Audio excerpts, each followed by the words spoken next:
Hello students. So in this particular video we'll be studying the process of mitosis. Okay. Now talking about mitosis is divided into two phases. First phase is called as karyokinesis.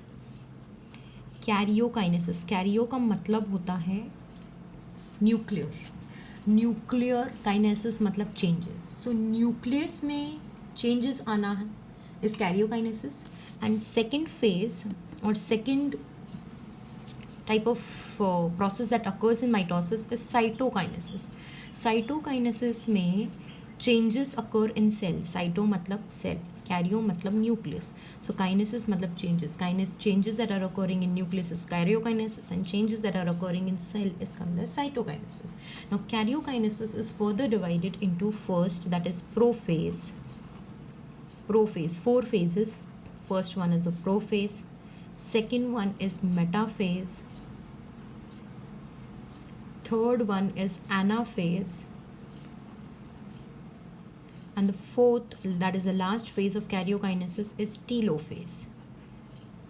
So mitosis has two phases, karyokinesis and cytokinesis. Karyokinesis is further divided into prophase, metaphase, anaphase and telophase. Okay, mitosis का process देखने के पहले हम लोग देख लेते हैं cell में आइडियली क्या क्या चीज़ें होनी चाहिए.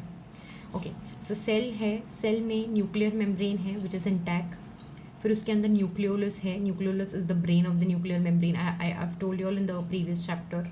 फिर ये जो लॉन्ग थ्रेड लाइक स्ट्रक्चर्स जो आपको दिख रहे हैं, that is the chromatin material. Chromosome मतलब baby stage of the chromosomes. ये जो है वो सेंट्रियोल्स है. सेंट्रियोल्स क्या करते हैं वो मैं आपको बाद में बताऊंगी, बट फिलहाल के लिए all these things should be ideally are present in the cell. बाकी सारी चीज़ें भी होती है बट ये सबसे ज़्यादा कंसिडरेशन में है. 1 2 3 4 चीज़ें. Okay, so now let us look in the first phase of karyokinesis, that is the prophase.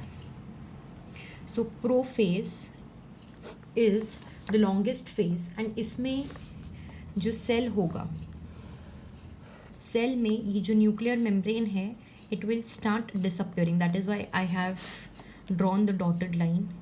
Nuclear membrane starts disappearing. NM जो लिखा है मैंने, that is nuclear membrane that starts disappearing. Nucleolus also starts disappearing.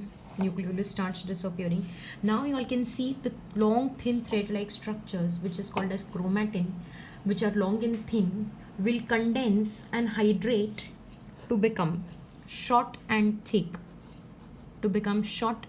And इसे हम chromosomes बोलेंगे. Okay, ये chromosomes हैं, ये सिस्टर क्रोमैटिड्स हैं, और ये जो बीच में जो है that is your centromere. So chromatin which is thin and long will turn into short and thick by condensation and hydration. So early prophase में आपको नहीं दिखाऊंगी, late prophase में ये सारी चीज़ें prominently दिखाऊंगी. And there are two more things, the centrioles which I have labeled here. Centrioles जो होंगे यहाँ पे, I basically call it as Laila Majnu in my slang language. I'll tell you why I call it as Laila Majnu. Centrioles basically यहाँ पे क्या करेंगे, they will move towards the poles. So poles पे move करने के लिए ये separate होंगे. So I can show you all, ये सेपरेट होते हैं ऐसे. Okay, so this is the early prophase that the stage I am showing you all. Late prophase में आपको प्रोमिनेंट स्टेजेस दिखाऊंगी. ये सेल वॉल है which is intact. Late prophase तक पूरा न्यूक्लियर मेम्ब्रेन हैज़ या फिर थोड़ा थोड़ा डिसअपियर हो चुका है. सो इसलिए मैं डॉटेड लाइन्स थोड़ा ब्रॉड दिखाऊंगी. Centriole or nucleolus is disappearing.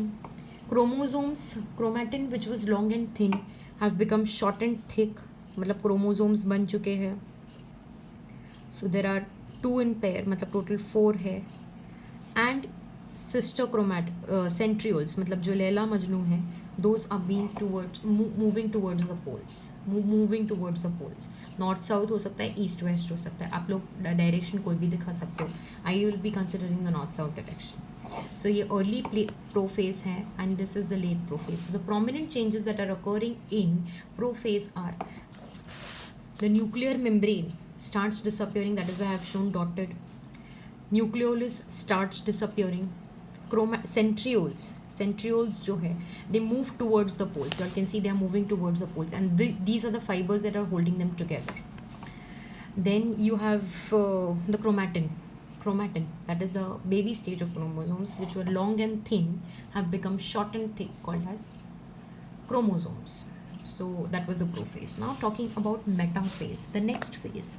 Meta मतलब middle, equator, बीच में, center में. So metaphase में क्या होता है basically? Metaphase में, I'll show you in the diagram. Metaphase में nuclear membrane has completely disappeared. So I won't show any nuclear membrane. Chromosomes have come in the center. मतलब equatorial plate पे आ चुके. That is why it is called as meta. Meta मतलब बीच में, centre में, equatorial plate पे. लैला मजनू जो मैंने आपको बताया, ये सेंट्रियोल्स जो बताया, they have completely reached the poles. और इनमें मैं फाइबर्स दिखाऊंगी, ऐसे इनमें फाइबर्स दिखाऊंगी. सो ये फाइबर्स जो है वो इन सेंट्रियोल्स को पकड़ के रखते हैं. And these chromosomes are in the center. Now, another type of fibers that are holding the chromosomes, एक नया टाइप का फाइबर इनको पकड़े रखेगा. इन्हें हम काइनेटिक स्पिंडल भी कहेंगे. ये जो सेंट्रियोल्स है वो उनके जो फाइबर्स होंगे वो सेंट्रियोमियर से पकड़ के रखते हैं क्रोमोसोम्स को. क्यों पकड़ के रखते हैं वो मैं आपको लेटर स्टेज में बताऊंगी. सो मेटाफेज में इतना ही चेंज होगा कि न्यूक्लियर मेम्ब्रेन जो लेट प्रोफेज में डिसअपियर हो रहा था वो यहाँ पे आने के बाद कम्प्लीटली डिसअपियर हो गया है. Nucleolus has completely disappeared. Chromosomes have aligned themselves in the equatorial plane. Centrioles are towards the poles. Centrioles में से जो फाइबर्स निकल रहे हैं उन्होंने क्रोमोसोम्स को सेंट्रोमियर में पकड़ के रखा है. सो ये चेंजेस थे इस मेटाफेज में. Now let us look into the next phase, that is anaphase. Anaphase में ये जो क्रोमोसोम को ऐसे फाइबर्स ने बीच में पकड़ के रखा था यहाँ पे सेंटर में, वो एनाफेज में सेंट्रोमियर से डिवाइड होगा क्रोमोसोम. मतलब ये सिस्टर क्रोमैटिड्स है और ये जो सेंट्रोमियर है वो सेंट्रोमियर डायगनली नहीं, ट्रांसवर्सली डिवाइड होगा. मतलब आधा सेंट्रोमियर ऊपर वाले सिस्टर क्रोमैटिड के साथ जाएगा और आधा सेंट्रोमियर ऐसे नीचे वाले सिस्टर क्रोमैटिड के साथ जाएगा. So that is how chromosomes divide.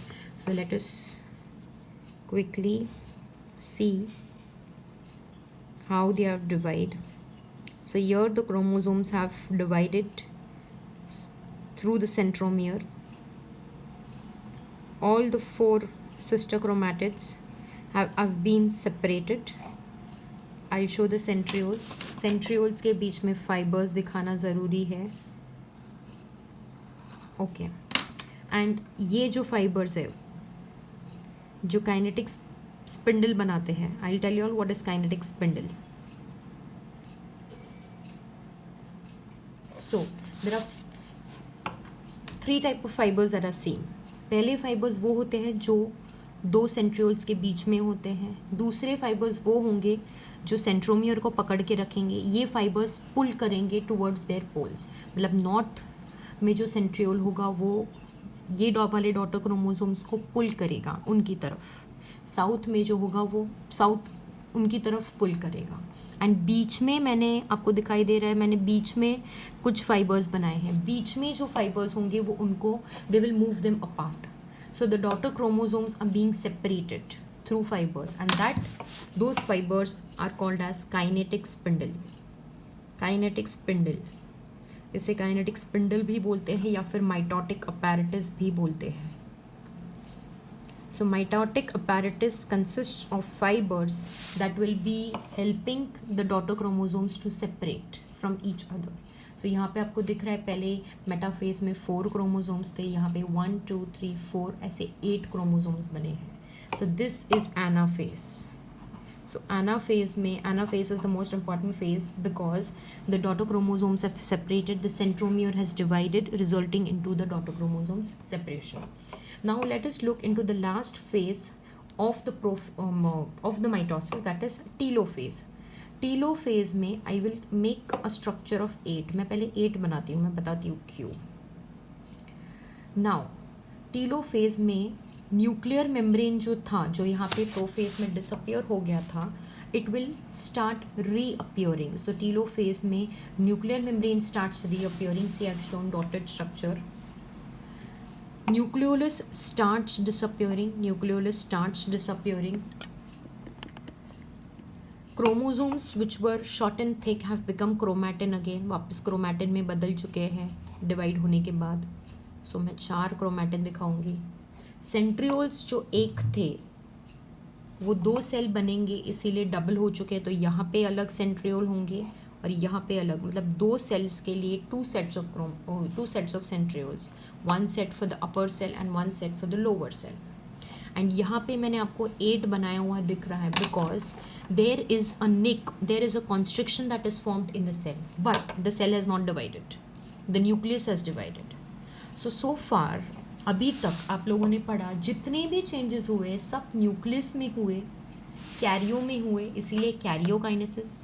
अभी जो चेंज होगा वो साइटो में होगा, सेल में होगा, इसीलिए साइटोकाइनेसिस. सो ये 4 फेजेस आप लोगों ने पढ़े, प्रोफेज, मेटाफेज, एनाफेज एंड ये लास्ट है telophase.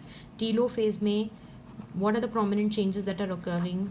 The changes that are occurring are chromosomes have become chromatin, centrioles have duplicated, nuclear membrane starts reappearing, nucleolus starts reappearing, and there is a nick formed in the cell wall. Cytokinesis, which is the next phase of mitosis and the last phase, इसमें cell actually divide होगा.